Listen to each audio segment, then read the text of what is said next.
एक छोटा सा गांव था जो बहुत ही शांत और साधारण सा था। उसी गांव में एक ब्राह्मण रामस्वरूप अपनी पत्नी के साथ रहते थे।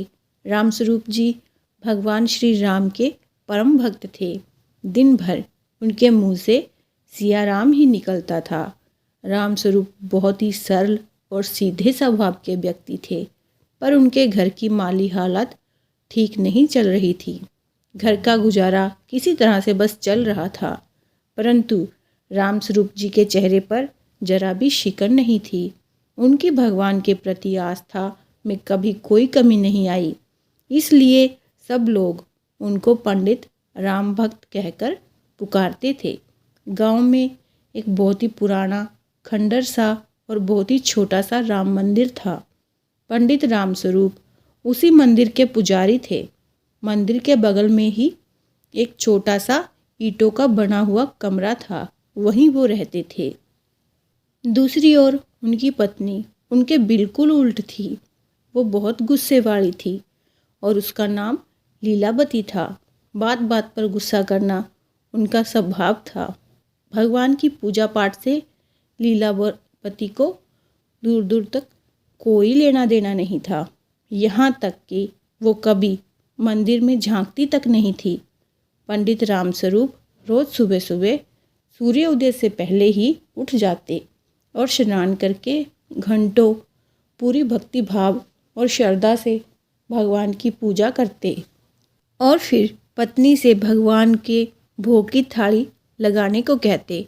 ये उनकी रोज़ की दिनचर्या थी। लीलावती रोज़ केवल भगवान के लिए भोग बनाकर दे देती, इसके अलावा वो कभी मंदिर में कदम भी नहीं रखती थी। उसे ये भी नहीं पता था कि पंडित रामस्वरूप रोज़ किस प्रकार भगवान की पूजा करते हैं। उसे इन सब बातों में कोई दिलचस्पी नहीं थी। वो तो दिन भर घर के कामों में ही व्यस्त रहती थी। आज भी रोज़ की तरह रामस्वरूप ने घंटों तक पूजा की और फिर अपनी पत्नी को आवाज़ लगाई, लीलावती, भगवान के भोग की थाली तो लगा के दे दो। कितनी देर हो रही है, भगवान कब से भूखे बैठे हैं।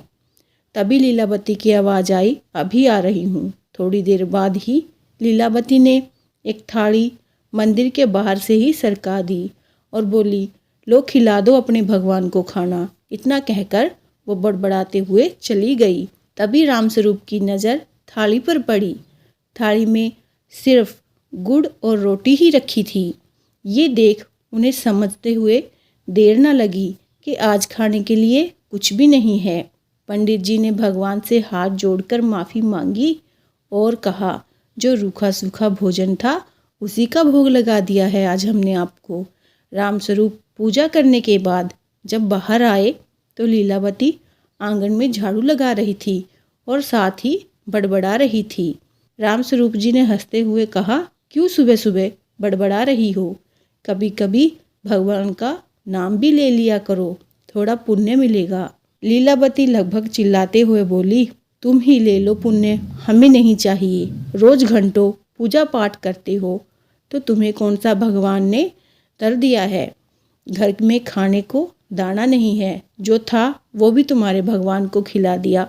अब खाली हवा खाकर अपना पेट भर लो। इतना सुनते ही रामस्वरूप बोले, लीलावती, तुम चिंता मत करो, भगवान पर भरोसा रखो, तुम देखना वो हमें भूखा नहीं रहने देंगे। पंडित जी और उनकी पत्नी के बीच इस तरह की नोकझोंक रोज होती। इसी तरह उनके दिन कट रहे थे। एक बार पंडित रामस्वरूप को किसी जरूरी काम के लिए 3-4 दिन के लिए दूसरे गांव जाना था। पंडित जी बहुत ही परेशान और चिंतित थे कि आखिर उनके जाने के बाद उनके भगवान का ख्याल कौन रखेगा, परंतु जाना भी बहुत ज़रूरी था। दूसरे दिन पंडित रामस्वरूप ने पत्नी से कहा, देखो लीलावती, मुझे ज़रूरी काम से दूसरे गांव में 3-4 दिन के लिए जाना पड़ रहा है। इस बीच तुम्हें ही मेरे भगवान का ख्याल रखना होगा। उन्होंने पत्नी को ये भी बताया कि उन्हें रोज़ कैसे भगवान का ख्याल रखना है। तुम रोज़ सुबह सबसे पहले भगवान को उठाना, उन्हें स्नान करवाकर भोग लगाना और रात्रि होने पर उन्हें सुला देना। लीलावती बीच में ही टोकते हुए बोली, हाँ हाँ, मुझे सब पता है, अब जाओ, देर हो जाएगी।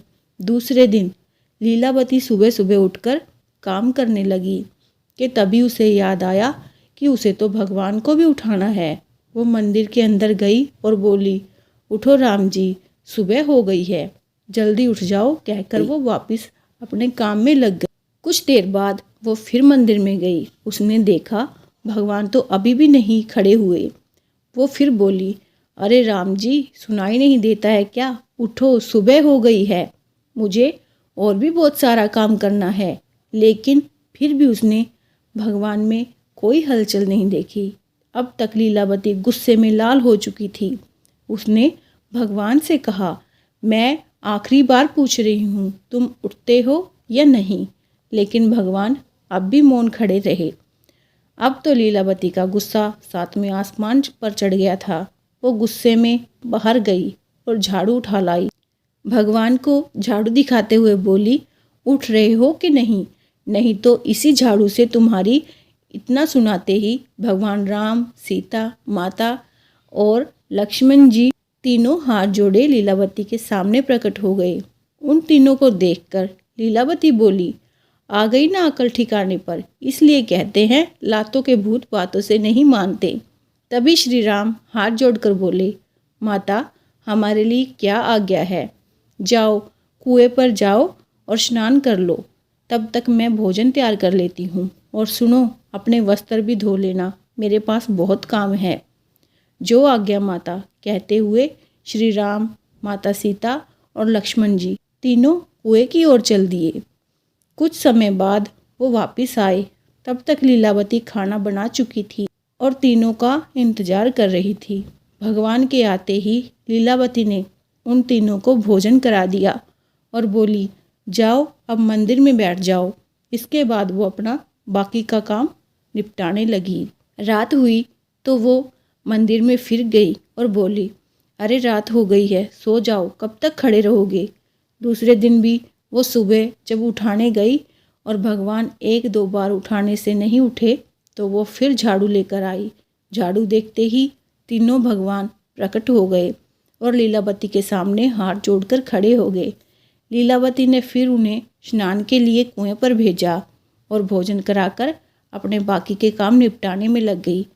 पंडित रामस्वरूप के आने तक वो रोज इसी तरह भगवान की देखभाल करती। पंडित रामस्वरूप जी जब घर आए तो आते ही उन्होंने पत्नी से पूछा, लीलावती, तुमने मेरे भगवान का ध्यान ठीक तरह से रखा है कि नहीं? लीलावती बोली, हाँ हाँ, ठीक से रखा है, चाहो तो अपने भगवान से ही पूछ लेना। अच्छा, तो बताओ कैसे रखा ख्याल? पंडित रामस्वरूप बोले।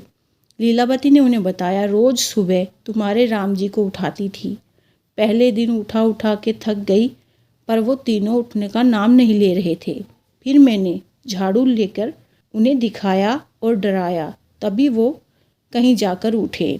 इतना सुनते ही रामस्वरूप चिल्ला पड़े, लीलावती, ये तुम क्या कह रही हो? तुमने भगवान को झाड़ू से डराया तो क्या करती? वो मेरी बात ही नहीं मान रहे थे। ये सुनते ही पंडित रामस्वरूप सिर पकड़कर बैठ गए। लीलावती ने आगे बताया, उठाने के बाद उन्हें स्नान करने के लिए कुएं पर भेजती थी, उस बाद भोजन करा देती थी और रात होने पर सुला देती थी। इतना काम ही हो पाता था। पंडित रामस्वरूप लीलावती की बातें सुनकर अवाक रह गए। वो सोच रहे थे, लीलावती क्या बोले जा रही है, ये पागल तो नहीं हो गई? उन्होंने लीलावती से पूछा, लीलावती, तुम्हारी तबीयत ठीक तो है ना? ये तुम क्या बोले जा रही हो? मेरी तबीयत को क्या होना है, मैं बिल्कुल ठीक हूँ। लीलावती गुस्से से बड़बड़ाई। पंडित जी को अपनी पत्नी की बातों पर जरा भी विश्वास नहीं हो रहा था। वो तुरंत उस जगह गए जहाँ भगवान विराजे हुए थे। पंडित ने देखा कि भगवान की मूर्तियाँ तो वैसे की वैसी ही रखी हुई हैं।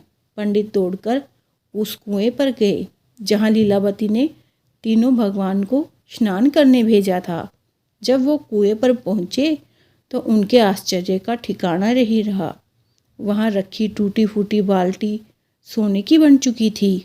बगल में भगवान के वस्त्र रखे थे, वो भी सोने के ढेर में बदल चुके थे। फिर रामस्वरूप भागे भागे उन बर्तनों के पास पहुँचे जिसमें भगवान ने भोजन किया था। सभी बर्तन जिसमें भगवान ने भोजन किया था सोने के बर्तनों में बदल चुके थे। अब तक रामस्वरूप को यकीन हो चुका था कि लीलावती सही कह रही थी। पंडित रामस्वरूप ने दौड़कर भगवान के चरण पकड़ लिए और रोने लगे। प्रभु, मैं आपकी रोज़ घंटों पूजा करता हूँ, पर आज तक आपने मुझे कभी दर्शन नहीं दिए। लेकिन लीलावती ने एक बार ही सच्चे मन से आपको पुकारने पर आप स्वयं माता सीता और लक्ष्मण जी सहित मेरी कुटिया में पधारे। मैं धन्य हो गया भगवान, मैं धन्य हो गया। इसलिए कहते हैं भगवान सदैव निस्वार्थ और सच्ची भक्ति की ही आशा रखते हैं। लीलावती भगवान की भक्त नहीं थी, परंतु उसने जो कुछ भी किया निस्वार्थ भाव से किया, क्योंकि उसके पति उसे भगवान का ख्याल रखने को कह गए थे और वो वही कर रही थी। जो भगवान को भा गया और वो उसके सामने प्रकट हो गए।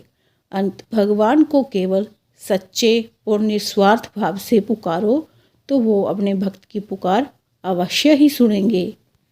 तो ये थी हमारी आज की सच्ची भक्ति की कहानी। अगर आपको अच्छी लगी हो तो वीडियो को लाइक, शेयर और मेरे चैनल को सब्सक्राइब करना ना भूलिएगा।